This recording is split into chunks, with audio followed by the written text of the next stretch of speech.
राधा कृष्ण भगवान की जय। नमः शिवाय। आज आप सुनेंगे धरती माता की कहानी। इस कहानी को हर स्त्री को अपने जीवन में एक बार अवश्य ही सुनना चाहिए। यह कहानी संकल्प लेकर सुनी जाती है। 7 दिन, 6 महीने या फिर 1 साल तक तो आप 7 दिन का संकल्प ले सकते हैं। कार्तिक माह में 7 दिन का संकल्प लेकर इस कहानी को घर पर सुने और 7वें दिन पीपल के पेड़ के नीचे कहीं और सुनी जाती है और फिर इसका उद्यापन किया जाता है। इस कहानी को पूरे नियम से सुनना चाहिए। तो आइए सुनते हैं धरती माता की कहानी। धरती माता की कहानी में सबसे पहले गणेश भगवान की कहानी सुनी जाती है, फिर धरती माता की और फिर धर्मराज जी की और चौथी कहानी लपसी तपसी की होती है। इन 4 कथाओं को नियम से सुनकर उद्यापन किया जाता है और ऐसा करने से लक्ष्मी नारायण भगवान का आशीर्वाद हमेशा बना रहता है। तो आइए सुनते हैं धरती माता की कहानी। तो प्रेम से बोलिए गणेश जी महाराज जी की जय।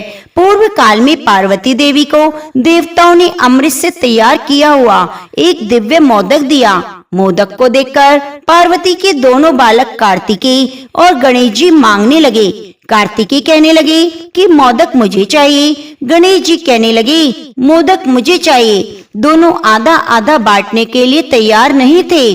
तो पार्वती जी और शिव जी के सामने यह विकट समस्या खड़ी हो गई। तब माता पार्वती ने मोदक के महत्व का वर्णन करते हुए गणेश जी और कार्तिकेय से कहा, तुम में से जो धर्म के आचरण के द्वारा श्रेष्ठता प्राप्त करके सर्वप्रथम तीर्थों का भ्रमण करके आएगा, उसी को यह मोदक दूंगी। तो माता की ऐसी बातें सुनकर कार्तिकेय तो बहुत खुश हुए और जल्दी से मयूर पर आरूढ़ होकर मुहूर्त भर में ही सब तीर्थों का स्नान कर लिया। इधर गणेश जी का वाहन मूषक होने के कारण जल्दी तीर्थों का स्नान करने में असमर्थ था। तो काफी देर तक सोच विचार करते हुए वे अपनी जगह से खड़े हुए और श्रद्धा पूर्वक माता पिता की परिक्रमा करके पिताजी के सम्मुख खड़े हो गए।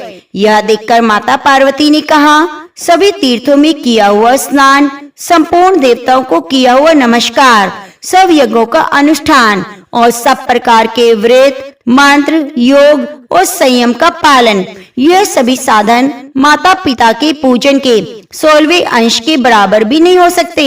इसलिए गणेश सैकड़ों पुत्रों और सैकड़ों गणों से भी बढ़कर है। अतः यह मोदक मैं गणेश जी को अर्पित करती हूँ। तो माता पिता की भक्ति के कारण ही प्रत्येक यज्ञ में गणेश भगवान को सबसे पहले याद किया जाता है। अगर कोई याद ना करे तो उसका व्रत, पूजा पाठ निष्फल हो जाता है।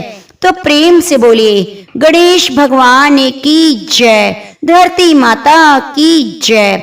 एक समय की बात है, एक बूढ़ी महिला रहती थी। उसकी धर्म कर्म में बहुत रुचि थी, हमेशा दूसरों की सेवा के लिए तैयार रहती। सुबह जल्दी उठना, बाड़, पीपल, तुलसी आदि में जल चढ़ाना, विष्णु जी, कान्हा जी की पूजा करना रोज के नियम थे। इतना सब कुछ करने के बाद ही वह दूसरा काम करती। उसने अपने जीवन में इतना दान किया कि उसका सारा धन खाली हो गया। यहाँ तक कि उसने आवश्यक वस्तुएं भी दान में दे दी। फिर इसी तरह एक दिन उसके अत्यधिक धर्म पुण्य के कारण धर्मराज जी का सिंहासन हिलने लगा। तो धर्मराज जी कहने लगे, ऐसा दानी कौन आ गया जिसके धर्म पुण्य के कारण मेरा सिंहासन हिल रहा है। फिर धर्मराज जी कहने लगे, अगर यह दानी इसी तरह दान पुण्य करता रहेगा तो एक दिन मेरा सिंहासन छीन लेगा। फिर उसने दूत से कहने लगे कि तुम जाओ और जल्दी से इस दानी का पता लगाओ। फिर धर्मराज जी ने इस कार्य के लिए यमराज को भेज दिया। यमराज ने दानी का पता लगाने के लिए धरती पर आकर एक कोढ़ी मनुष्य का रूप धारण किया और फिर वह कोढ़ी रूप धारण करके उसी गांव में आ गया जहां पर वह बुढ़िया रहती थी। वह कोढ़ी सारे दिन गांव में कपड़ा मांगते हुए घूमता रहा, लेकिन किसी ने भी तन ढकने के लिए कपड़ा नहीं दिया। सर्दियों का समय आया, बहुत तेज हवा चल रही थी। वे आदमी फटे पुराने वेश में घूमते हुए सभी घरों के आगे आवाज लगाता रहा कि कोई मुझे कपड़ा दे दो, कोई मुझे कपड़ा दे दो। तन ढकने के लिए मेरे पास कुछ नहीं। भयंकर ठंड में मेरी जान निकल जाएगी। कोई तो होगा जो मुझ पर दया करे, पर किसी ने उसकी बात पर ध्यान नहीं दिया। सारा दिन यमराज कौड़ी का रूप धारण करके घूमते रहे, पर किसी ने भी कपड़ा नहीं दिया। रात होने को आई, तभी उस बुढ़िया के घर के आगे से गुजर रहे थे, तो उसने आवाज लगाई, कोई मुझे तन ढकने के लिए कपड़ा दे दो। तो उसकी आवाज सुनकर बुढ़िया के कानों में पड़ी, तो वह अपनी बहू से कहने लगी, बहू उठो, जाकर देखो बाहर कौन है। मुझे ये किसी मंगते भिखारी की आवाज लगती है। बेचारे को सर्दी लग रही होगी, तुम बाहर जाओ और देखो, उसे पूछो क्या चाहिए। तो बहू अपनी सास की बात सुनकर कहने लगी, माँ जी, अपने द्वार पर कोई ना कोई आता जाता रहता है मांगने के लिए। आप दिन में चैन लेती हैं ना, रात में सोने देती हैं। आपको पता है अभी आधी रात हो चुकी है, इसलिए सो जाओ और मुझे भी सो जाने दो। तो इस तरह बुढ़िया ने अपनी तीनों बहुओं को कहा, पर बाहर जाने के लिए तीनों ने ही इनकार कर दिया। फिर बुढ़िया ने अपनी चौथे नंबर की बहू को आवाज लगाई, बेटा बाहर जाकर देखो कौन है। तो सबसे छोटी बहू कहने लगी, माँ जी आप निश्चिंत रहे, मैं जाकर पता लगाती हूँ बाहर कौन आया है। फिर बहू बाहर जाकर देखती है, बाहर एक कोढ़ी आदमी बैठा है। तो बहू उस कोढ़ी आदमी से पूछती है, बाबा आपको क्या चाहिए। तब वह कोढ़ी रूप धारण के यमराज कहता है, मैं तो कोढ़ी हूँ, मेरे पास कपड़े नहीं, मुझे बहुत ठंड लग रही है, अगर ओढ़ने के लिए कुछ मिल जाता तो आपका भला होता। उसकी बात सुनकर बहू अंदर चली गई और अंदर जाकर अपनी सास को सारी बात बताई।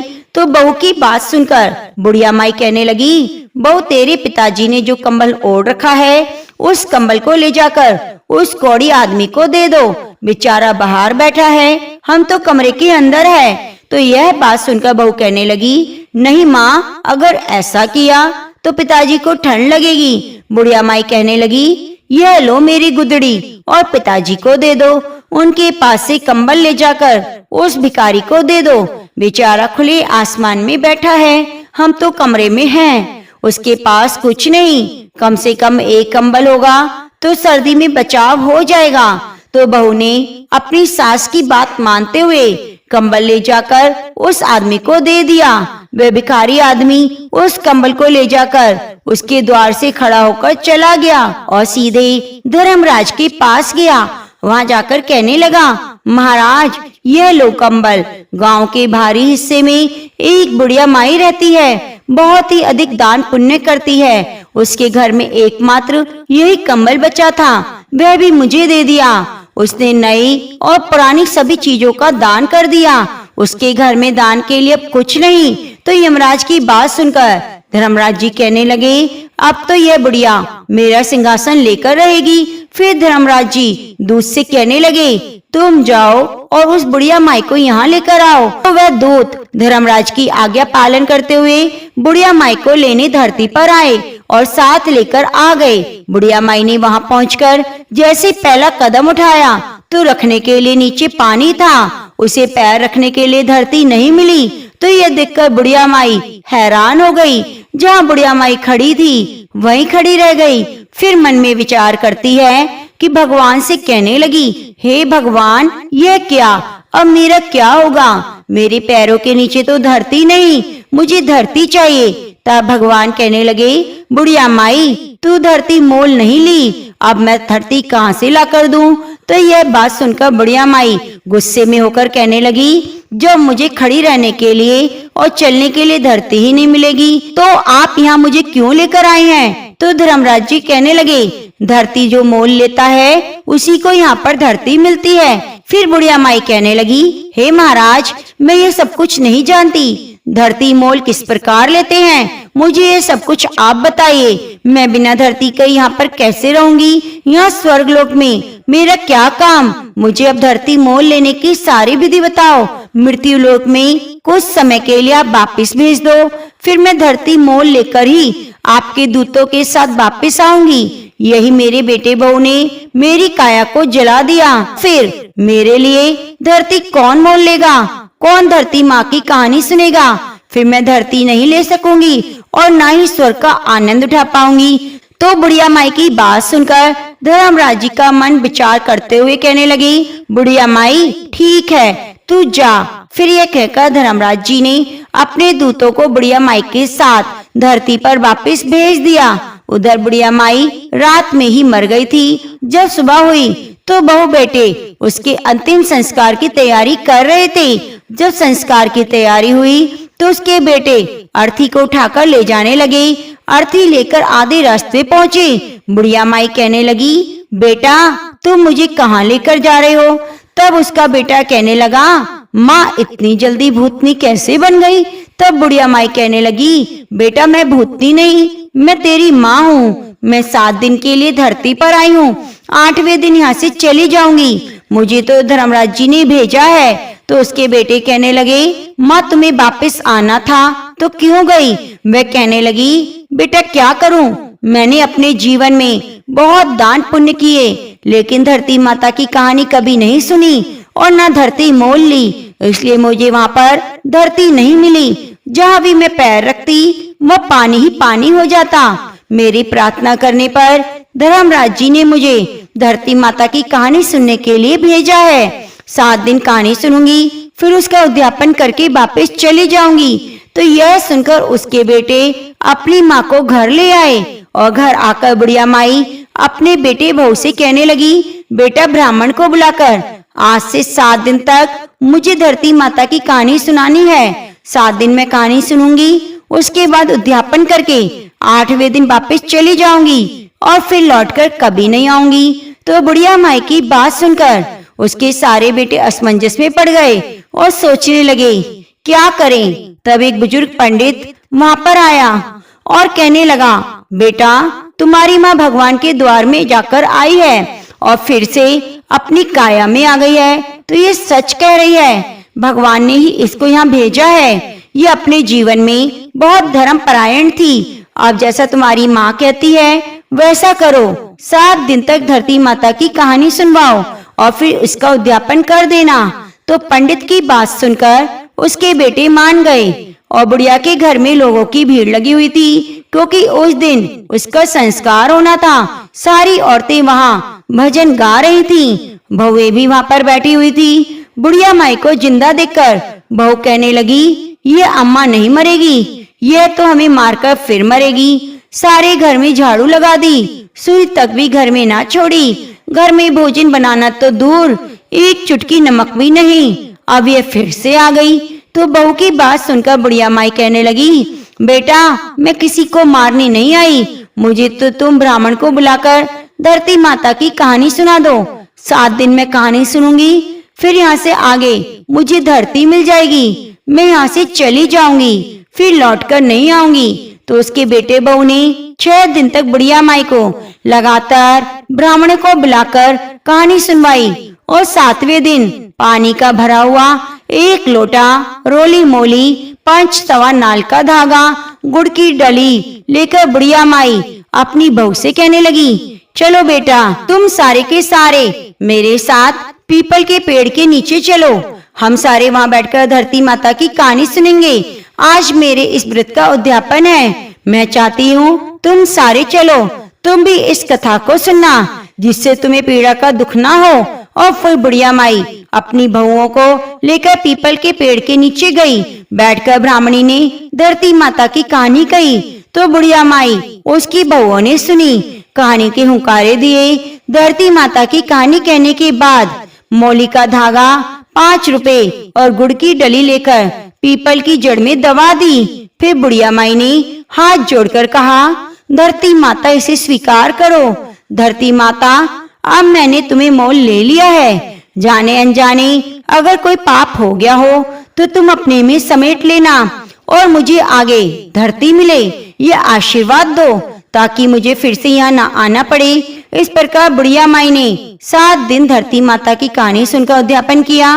बुढ़िया माई की बहुओं ने 1 दिन धरती माता की कहानी सुनकर उद्यापन कर दिया। इस प्रकार बुढ़िया माई ने धरती माता की कहानी कही, उसका व्रत किया और स्वयं भी उद्यापन किया, बहुओं से भी करवाया। फिर सारी बहुएं घर लौटी तो बुढ़िया माई बहू से कहने लगी, बेटा आज मेरा आखिरी दिन है, आज मुझे सभी प्रकार के भोजन करा दो, फिर मैं यहाँ से चली जाऊंगी तो वापस लौटकर नहीं आऊंगी। बहुएं कहने लगी, माँ जी आपको क्या खिलाएं, कहाँ से लाएं, घर में कुछ नहीं, आपने सब कुछ दान कर दिया। बड़ी बहू कहने लगी, कोई बात नहीं, तुम इतनी कड़वी मत बोलो, मैं सब कुछ अपने आप प्रबंध कर लूंगी। मैं भी पड़ोस में जाकर आती हूँ, माँ के करने लायक भोजन मैं ले आऊंगी। तो यह कहकर बड़ी बहू पड़ोसन में चली गई, वहाँ से चावल लिए और दूसरे घर गई, वहाँ से दाल ली। इस तरह चारों घरों में जाकर खाने पीने के सामान का प्रबंध कर आई और अपनी सास को भोजन करवा दिया। तो बुढ़िया माई अपनी बेटी बहू से कहने लगी, बेटा तुम भी सारे भोजन कर लो। सभी ने थोड़ा थोड़ा भोजन कर लिया। बुढ़िया माई कहने लगी, बेटा कल सुबह मैं जल्दी सूर्य उदय होने से पहले चली जाऊंगी, आप तुम सारे थक गए होगे, जाकर सो जाओ। सारे बेटे बहू मना करने लगे, पर बुढ़िया माई ने जिद करके सोने भेज दिया। तो बुढ़िया माई के सारे बेटे बहू जाकर सो गए और निश्चित समय पर भगवान का विमान आया, बुढ़िया माई को लेकर चला गया। आगे वहां जाने पर बुढ़िया माई को धरती मिल गई। अब बुढ़िया माई भगवान से कहने लगी, भगवान अब आप मेरी एक इच्छा पूरी कर दीजिए। भगवान कहने लगे, तुम्हारी अब कौन सी इच्छा पूरी करूं? तो वह कहने लगी कि मेरे घर में कुछ भी मैं छोड़कर नहीं आई, मैंने सब दान कर दिया, यहाँ तक कि गुड़ चाय नमक कुछ भी नहीं रहा। अब मेरे मरने के बाद मेरी बहू बेटी मेरा अंतिम संस्कार कैसे करेंगे? मैंने जो दान धर्म किया है उसे 4 गुना करके आप लौटा दीजिए। तो भगवान बोले, ठीक है, जो भी तूने दान धर्म किया 4 गुना करके मैं लौटा दूंगा। अब से तेरे बेटे बहू के घर में हर चीज मौजूद होगी। उधर जब सुबह हुई तो छोटी बहू उठकर चाय बनाई। चाय लेकर जैसे ही अपनी सासू माँ के कमरे में गई, आवाज लगाई तो सासू माँ नहीं बोली। बहू ने चाय रखकर अपनी सास को हिलाया तो सासू माँ का शरीर तो अकड़ गया था। तो वह अपनी जिठानी के पास गई, कहने लगी, सासू माँ का शरीर अकड़ गया है, कुछ भी नहीं बोल रही, तुम जाओ तुम भी संभालो। तो जिठानी बोली, आज सासू माँ के 7 दिन पूरे हो गए, आज उनका 8वां दिन है, तो सासू माँ को तो जाना ही था। वह अपने पति के पास गई, कहने लगी, माँ जी को सच में भगवान के घर से चली गई हैं। तो उनके सारे बेटे दौड़कर माँ के पास आए और फिर आंगन में लाकर सुला दिया। छोटी बहू कहने लगी, मैंने सदा आपकी सुनी, आपकी हर बात मानी, आज आप मेरी सुन लो। सारे कहने लगे, बोलो क्या बात है? छोटी बहू कहने लगी, इस लोटे में जल है, इसी पानी से छींटे देकर सासू माँ को ले जाओ। संस्कार के लिए तो 7 दिन पहले ही नहला धुला दिया था, अगर आप फिर से करेंगे और रोएंगे तो ये फिर से वापस आ जाएंगी। तुम 4 भाई हो, 5वें की जरूरत नहीं, इसे जल्दी उठाओ और फटाफट लेकर जाओ, जिससे कि इनकी गति हो जाए। तो सारे भाई आपस में बातें करने लगे, पहले भी हम लोगों ने भीड़ इकट्ठा करके शर्मिंदा हो चुके हैं, अब कौन आएगा? सारे के सारे यही कहेंगे, क्या पता तुम्हारी माँ फिर से जिंदा हो जाए। तो ये सोचकर चारों भाइयों ने अपनी माँ को उठाया और लेकर चले गए। तो रास्ते में पीपल के पेड़ के नीचे बैठे कुछ औरतें कहानी सुन रही थीं। बुढ़िया माई के बेटे भी इस भांति जाते हुए देखकर सारे समझ गई, एक दूसरे से कहने लगी, कार्तिक का पावन महीना है, बुढ़िया माई तो मर गई और बहुओं ने भजन तक भी नहीं गाए, चलो हम सब यहाँ पर भजन गाने के लिए चलती हैं, राम का नाम लेंगे तो बेचारी बुढ़िया को मोक्ष हो जाएगा। यह विचार करके सारी बुढ़िया माई के घर पहुँच गई और जाकर भजन गाने लगी। उधर बुढ़िया माई का दाह संस्कार हो गया। बेटे घर आ रहे थे तो आता हुआ देखकर भजन गाने वाली औरतों ने बुढ़िया माई की बहुओं से कहा, जाओ जल्दी से यहाँ लाकर दरी बिछा दो। सारी की सारी कहने लगी, अब संस्कार करके वापस आएंगे तभी हम दरी बिछाएंगे, क्या पता हमारी सासू माँ जिंदा होकर वापस आ जाए। तो भजन गाने वाली औरतें कहने लगी, यह देखो सारे के सारे लोग आ गए हैं, अब दरी बिछा दो। तो दरी बिछा दी और फिर भजन गाने वाली औरतों ने खूब भजन गाए, फिर अपने घर चली गई। अब दरी पर बैठी बुढ़िया माई के बेटे और बहू एक दूसरे के मुंह को ताकने लगे, कहने लगे, अब क्या करें, कहाँ से चाय पानी का प्रबंध करें। माँ तो भगवान के पास चली गई, हमारे लिए कुछ भी नहीं छोड़कर गई।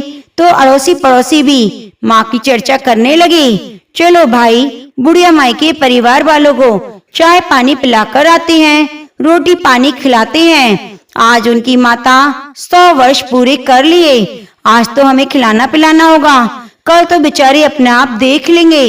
तो उनमें से एक आदमी कहने लगा, चलो आज मैं जाता हूँ, चाय पिला देता हूँ, सबका हालचाल पूछ लेता हूँ। उस पड़ोसी ने अपनी पत्नी से कहा, चाय बनाओ। चाय लेकर बुढ़िया माई के घर चली गए। उधर बुढ़िया माई के बेटे की बड़ी बहू अपने परिवारजनों को चिंता में देखकर घर के अंदर गई और जैसी बुढ़िया माई की संदूक को खोला तो संदूक रुपए पैसे से भरी हुई थी। यह देखकर हैरान हो गई।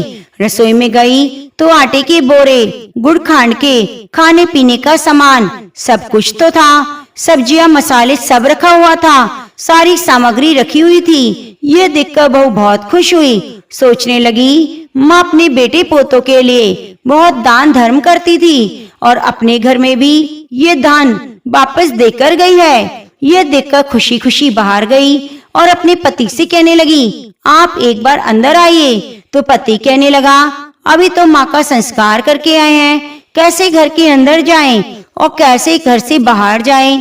तो बहू कहने लगी, मैंने आपको स्नान करने के लिए पानी डाल दिया है, आप जल्दी से स्नान करो और अंदर आओ, हमें बाहर जाने की कोई जरूरत नहीं।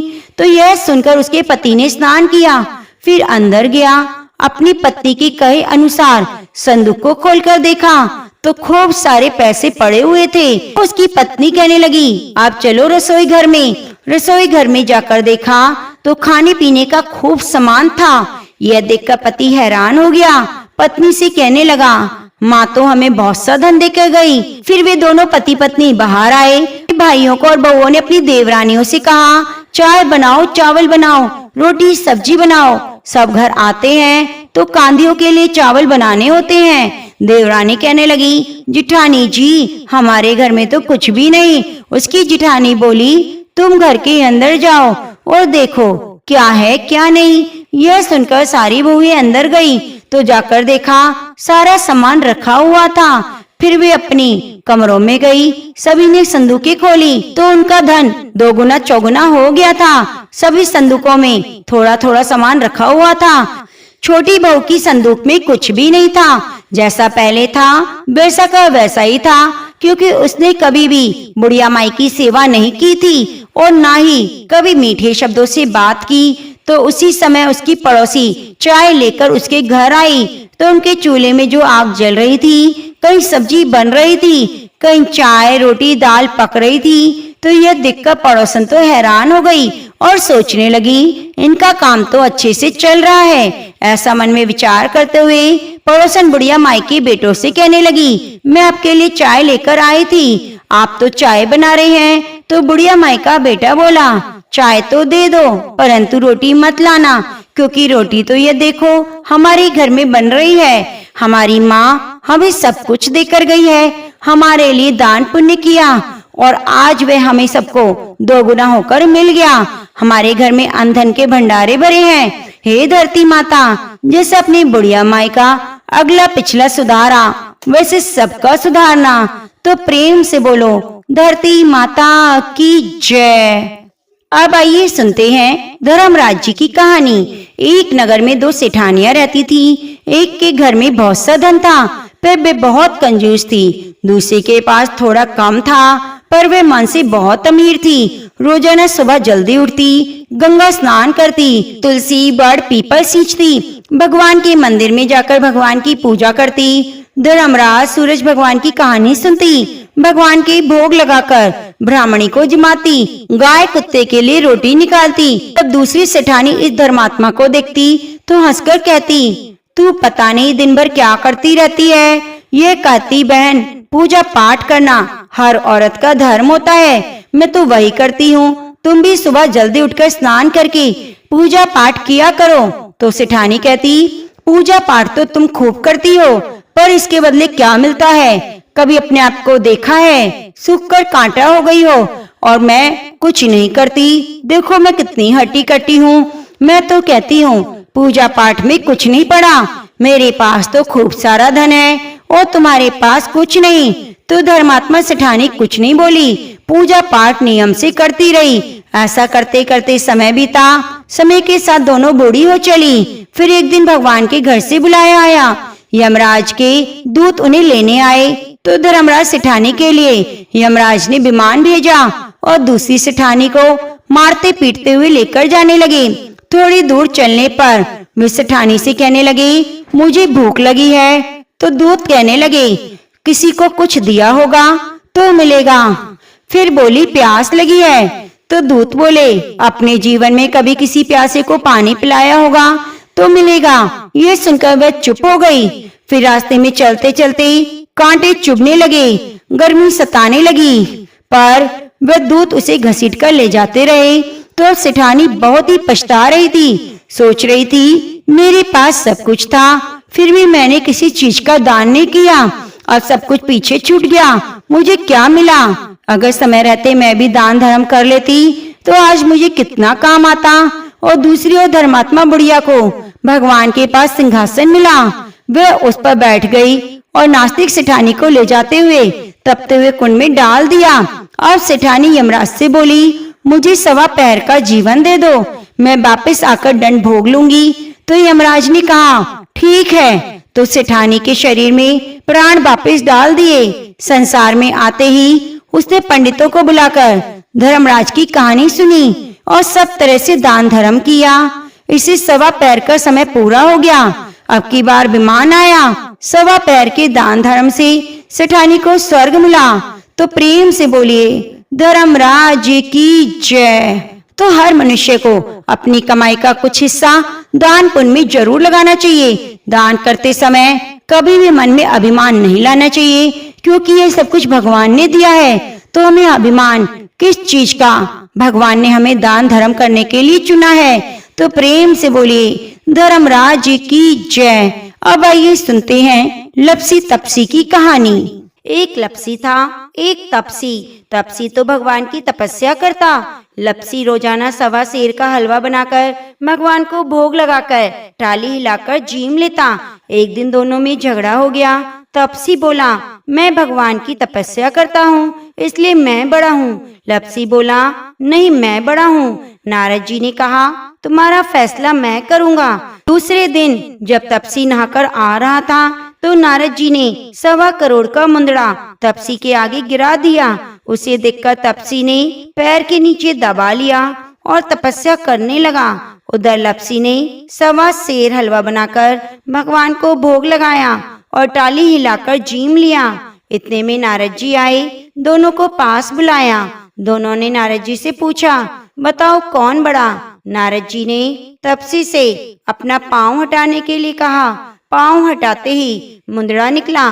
तब नारद जी ने कहा, तपसी, तुमने मुंदड़ा चुराया है, जिससे तुम्हारी यह दशा हुई है, इसलिए लपसी बड़ा। तपसी ने कहा, मुझे मेरी तपस्या का फल कैसे मिलेगा? तब नारद जी ने कहा, तेरी तपस्या का फल कार्तिक नहाने वाली देंगी। सब कहानी कहकर तेरी कहानी नहीं कहेंगी तो कार्तिक का फल तुझे मिलेगा। धोती देकर अंगोछा न देवें, सीधा देकर दक्षिणा न देवें, ब्राह्मण को भोजन कराकर दक्षिणा न देवें, दीवा चास के हाथ न जोड़ने पर, कपड़ा देकर बटन न लगाने पर, दाहिने हाथ से नाड़ा बांधे तो सब फल तुझे मिलेगा। इतना कहकर नारद जी अंतर ध्यान हो गए।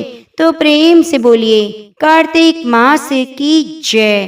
प्रिय भक्तजनों, नित्य प्रत्येक की कथाओं को सुनने के लिए आप चैनल के साथ जुड़े रहिए। इसके लिए चैनल को सब्सक्राइब कर लीजिए और बगल में बनी घंटी को दबा लीजिए। हरे कृष्णा।